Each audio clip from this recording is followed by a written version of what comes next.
तो आप देखिए दोनों में अंतर देख सकते हैं कि दोनों में क्या अंतर आया है। ये पहला का फ़ोटो है और ये आपके सामने एडिट किया हुआ है। तो आप इस प्रकार से चाहें तो कोई भी फ़ोटो आपके पास है जिसको आप चाहते हैं अच्छी तरह से एडिट करना, तो आप इस स्टेप को फॉलो कर आप चाहें तो फ़ोटो को एडिट कर सकते हैं एडोब फोटोशॉप में। हेलो दोस्तों, आप सभी का स्वागत है एक और नए वीडियो में। आज मैं आपको सिखाऊंगा फोटोशॉप में आप फ़ोटो को एडिट कैसे कर सकते हैं केवल 2 स्टेप में। तो अगर आप भी इस प्रकार से फ़ोटो को एडिट करना चाहते हैं तो वीडियो को आप पूरा ध्यान से देखिएगा। चलिए हम आपको सिखाते हैं। तो सबसे पहले आपको अपने कंप्यूटर में फ़ोटोशॉप को ओपन करना है और उसके बाद आपको यहाँ पर फ़ोटो को ओपन कर लेना है। आपको अपने कीबोर्ड से Ctrl+O बटन को प्रेस करना है। आपका लोकेशन यहाँ पर ओपन हो जाएगा। आप अपना फ़ोटो को सिलेक्ट कर लीजिए, जिस भी फ़ोटो को आप एडिट करना चाहते हैं। फ़ोटो को सिलेक्ट करने के बाद आपको यहाँ पर ओपन पर क्लिक करना है, आपका फ़ोटो यहाँ पर ओपन हो जाएगा। अब देखिए फ़ोटो यहाँ पर मेरा ओपन हो चुका है। अब हम जो भी आपको स्टेप बताएंगे सभी को आपको ध्यान से देखना है और आप चाहें तो हमारे साथ करते हुए भी चलिएगा। अब देखिए यहाँ पर हम लेयर बार में आ जाएंगे और लेयर बार में आने के बाद देखिए आपको यहाँ पर इस वाले ऑप्शन पर क्लिक करना है। देखिए यहाँ पर क्रिएट न्यू एडजस्टमेंट फिर लेयर पर आपको क्लिक करना है और यहाँ पर आपको सोल्ड कलर वाले ऑप्शन को सिलेक्ट कर लेना है। देखिए यहाँ पर सोल्ड कलर का देखिए यहाँ पर ऑप्शन इस प्रकार से आ जाएगा। इसमें दोस्तों आपको क्या करना, जैसा फेस का गोरापन कलर होता है उसी कलर को देखिए इस प्रकार से आपको यहाँ पर क्या करना होता है, सिलेक्ट करना होता है। देखिए इस प्रकार से मैं कलर को इस प्रकार से मैंने सिलेक्ट कर लिया। इस प्रकार से आप भी अपने हिसाब से कर लीजिएगा। और करने के बाद दोस्तों अब आपको यहाँ पर ओके पर क्लिक करना। देखिए आपका यहाँ पर कलर देखिए फोटो में क्या होगा, फिल हो जाएगा। फिल होने के बाद अब आपको अपने कीबोर्ड से कंट्रोल के साथ आई बटन को प्रेस करना है, यानी कि Ctrl+I बटन को प्रेस करना है। तो देखिए कलर यहाँ पर क्या होगा, हट जाएगा। इस प्रकार से आपको ये काम को कर लेना है। अब आपको यहाँ पर टूल बार में आना है और टूल बार में आने के बाद देखिए आपको यहाँ पर क्या करना है, ब्रश टूल को सिलेक्ट करना है। देखिए यहाँ पर मैं ब्रश टूल को सिलेक्ट किया हूँ और ब्रश टूल को सिलेक्ट करने के बाद दोस्तों अब देखिए आपको क्या करना है, यहाँ पर ब्रश वाले ऑप्शन पर क्लिक करना है और देखिए यहाँ पर क्या करना है, आपको यहाँ पर ब्रश का नंबर यहाँ पर आपको यहाँ पर 17 नंबर वाले ब्रश को आपको सिलेक्ट करना है। उसके बाद देखिए आपको यहाँ पर मोड में क्या करना है, नॉर्मल रखना है और ओपेसिटी को आपको यहाँ पर इसको 100% कर देना है और फ्लो को भी क्या करना है, यहाँ पर आपको 100% ही कर देना है। इस प्रकार से आपको देखिए यहाँ पर कर देना है सेटिंग को। उसके बाद दोस्तों देखिए आपको यहाँ पर लेयर में आना है और लेयर में ये नॉर्मल ऑप्शन पर क्लिक करना है। इसमें दोस्तों आपको क्या करना है, यहाँ पर सॉफ्ट लाइट वाले ऑप्शन पर आपको अप्लाई करना है। देखिए यहाँ पर सॉफ्ट लाइट वाले ऑप्शन को मैंने सेलेक्ट कर लिया है और सिलेक्ट करने के बाद दोस्तों देखिए ब्रश का साइज इस प्रकार से यहाँ पर मेरा बन चुका है।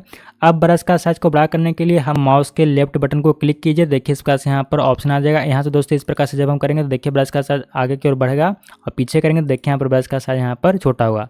तो आप इस प्रकार से ब्रश का साइज बढ़ा भी सकते हैं और घटा भी सकते हैं। देखिए मैंने ब्रश का साइज को इस प्रकार से बढ़ा लिया है और अब चलिए यहाँ पर मैं ब्रश को अप्लाई करना आपको सिखाता हूँ।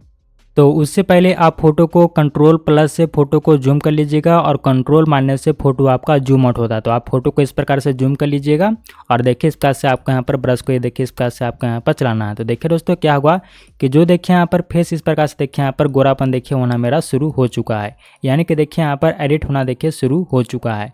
तो आपको इसी प्रकार से क्या करना है, पूरे फेस पर इस ब्रश को आपको यहाँ पर चलाना है। तो आपका फेस देखिए क्या होगा, एडिट होकर आपका देखिए यहाँ पर तैयार हो जाएगा। इसमें दोस्तों आपको ध्यान देने वाली बात यह होती है कि आपको यहाँ पर इस ब्रश का यूज आँख पर और ये आईब्रो पर आपको नहीं करना होता है और आप यहाँ पर ये माउथ पर भी आपको नहीं करना है। तो इस प्रकार से आपको यहाँ पर सिर्फ फेस पर इस प्रकार से आपको ब्रश का यूज इस प्रकार से आपको करना है। तो चलिए मैं फटाफट जल्दी से कर लेता हूँ, उसके बाद हम आगे का स्टेप मैं आपको समझाता हूँ।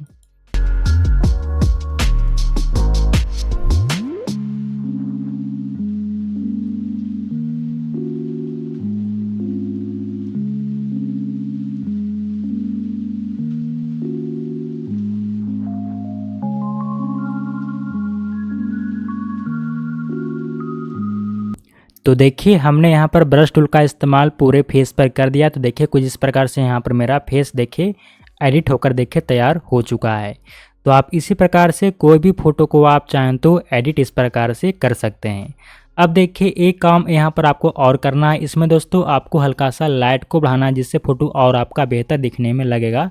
तो देखिए सबसे पहले आपको यहाँ पर लेयर बार में आना है और लेयर बार में आने के बाद देखिए अब आपको यहाँ पर क्या करना है, नीचे वाले लेयर पर आपको क्लिक करना है। देखिए हम नीचे वाले लेयर पर यहाँ पर क्लिक कर दिए हैं और क्लिक करने के बाद आपको अपने कीबोर्ड से क्या करना है, Ctrl+L बटन को प्रेस करना है। देखिए यहाँ पर लेवल का ऑप्शन आ जाएगा, इससे आप फोटो में हल्का सा लाइट को बढ़ा दीजिएगा। तो देखिए आपको यहाँ पर इस वाले लेवल को दोस्तों क्या करना है, हल्का से दोस्तों इस प्रकार से आगे की ओर कीजिएगा। देखिए यहाँ पर फोटो में हल्का से देखिए यहाँ पर लाइट देखिए बढ़ जाएगा, जो कि फोटो देखने में और बेहतर आपको लगेगा। तो आप इस प्रकार से लाइट को बढ़ा सकते हो। उसके बाद देखिए यहाँ पर ओके करेंगे। देखिए मेरा फोटो यहाँ पर बनकर देखिए तैयार हो चुका है आपके सामने। देखिए मैंने एडिट कर आपको दिखा दिया है। तो आप इस प्रकार से फोटो को एडिट कर सकते हैं। अब इस फोटो को हम अपने कंप्यूटर में सेव कर लेंगे। तो चलिए आपको यहाँ पर दिखाता हूँ सेव आपको कैसे करना है। आपको यहाँ पर फाइल ऑप्शन पर क्लिक करना है और यहाँ पर दोस्तों आपको यहाँ पर सेव एज पर क्लिक कीजिएगा और आपको फॉर्मेट में ध्यान देना है, जेपीजी को सिलेक्ट रखिएगा और अपना फाइल नेम में जिस नाम से आप फोटो को सेव करना चाहते हैं आप यहाँ पर कोई भी नाम दे दीजिएगा और सेव पर क्लिक कीजिएगा। तो आपका फ़ोटो आपके कंप्यूटर में सेव हो जाता है। यहाँ से भी आपको ओके करना है तो आपका फ़ोटो या कंप्यूटर में सेव हो जाएगा। अब दोस्तों हम दोनों फ़ोटो को ओपन करेंगे और आपके सामने दिखाएंगे कि दोनों में क्या फ़र्क आया है। तो इसको चलिए यहाँ पर हम Ctrl+W बटन को प्रेस करेंगे और यहाँ से नो करेंगे। देखिए फ़ोटो यहाँ पर क्लोज हो जाएगा और Ctrl+O बटन को प्रेस कर लेंगे और चलिए मैं दोनों फोटो को ओपन कर आपको दिखाता हूँ दोनों में क्या अंतर आया है। तो देखिए ये फ़ोटो आपके सामने था जो कि मेरा शुरू वाला फ़ोटो था और ये फ़ोटो हमने आपके सामने एडिट किया है। तो आप देखिए दोनों में अंतर देख सकते हैं कि दोनों में क्या अंतर आया है। ये पहला का फ़ोटो है और ये आपके सामने एडिट किया हुआ है। तो आप इस प्रकार से चाहें तो कोई भी फ़ोटो आपके पास है जिसको आप चाहते हैं अच्छी तरह से एडिट करना, तो आप इस स्टेप को फॉलो कर आप चाहें तो फ़ोटो को एडिट कर सकते हैं एडोब फोटोशॉप में। तो अगर आपको वीडियो पसंद आया तो वीडियो को आप लाइक कीजिए, इस वीडियो को आप शेयर कीजिए ताकि और भी लोग इसी प्रकार से फोटोशॉप में फ़ोटो को एडिट कर पाएँ बिल्कुल आसानी से, स्टेप बाय स्टेप जैसा मैंने आपको सिखाया है। तो चलिए मिलते हैं किसी और नेक्स्ट वीडियो में, तब तक के लिए जय हिंद, वंदे मातरम।